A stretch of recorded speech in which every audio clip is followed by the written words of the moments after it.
in our school? Yes, sir. Eh? Yes, sir. Which school are you reading? It's Federal Polytechnic Oko. In federal where? Polytechnic Oko. In federal? Polytechnic Oko. Okay, that is Oko Polytechnic. Eh? Yes, sir. Oko Polytechnic. Federal Polytechnic Oko. I say Oko Polytechnic. Say yes, sir. It's not Oko, sir. It's Oko. Oko. Oko. Yes, sir. And you are 12 years of what? I've been schooling for 12 years. You have been schooling for 12 years? Yes, sir. I've been in that school for 12 years. You have been in school for 12 years? Yes, sir. Are you a ghost? I don't know. Every time file is missing, result is missing. This one is missing. All your set has gone away. Yes, sir. So you are joining the new student. Yes. How you are old layers in class? How do you manage to cope?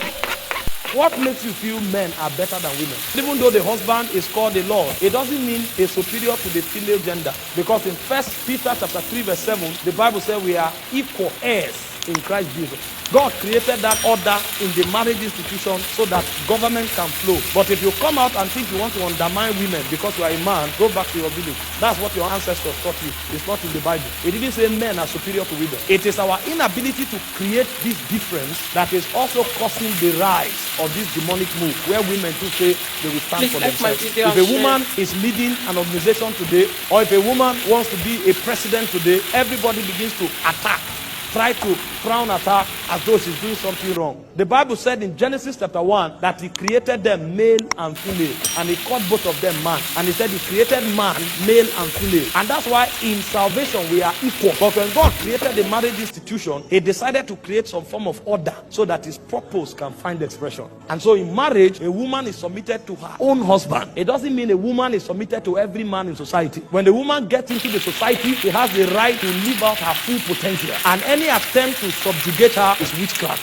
And in the marriage institution, it said the man is lord over the wife, and that's not tyranny. That is a privileged position given to the man because of his design and because of his training to be able to cultivate the woman and to be the gatekeeper over the home. And so when a man is truly the head of the union, if you come into that union, the children will walk in the fear of the Lord, and the woman will become the best version of herself. And so when you find a woman who is not doing better than she was doing when she got married, she married the boss, not the man.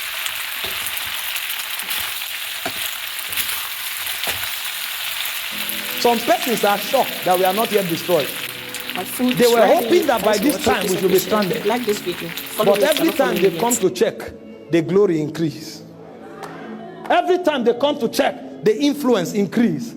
Every time they come to check, the honor increase. Deep in their heart, they are pained, but there's nothing they can do about it.